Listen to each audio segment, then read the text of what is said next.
William Ruto anajaribu kufanya campaign na project za wananchi. Kenyan employees wamenyang'anywa pesa zao by force by fire, zikajenga nyumba za affordable housing.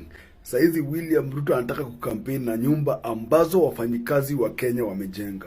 Nimeona watu wanajaribu kushukuru serikali kwa sababu imewajengea manyumba. Serikali imewajengea manyumba wapi? Hao ni wananchi wa Kenya ambao wamejitolea kuwajengea hizo manyumba. Mishahara yao inakatwa ndio mpate hizo manyumba. Alafu watu na kierere zao naanza kuona tunashukuru Rais William Samoei Ruto kwa sababu ametusaidia alijenga siku gani? Alitoa wapi hizo pesa?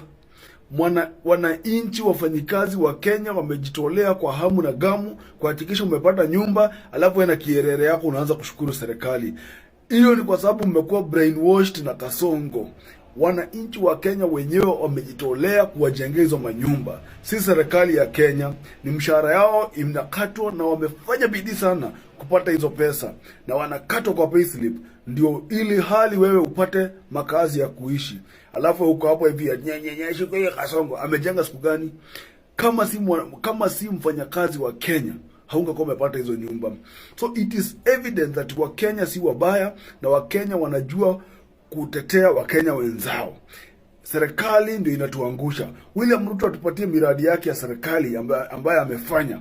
Aache kudandia miradi ya wafanyikazi wa taifa la Kenya. Nimemaliza na nimeenda.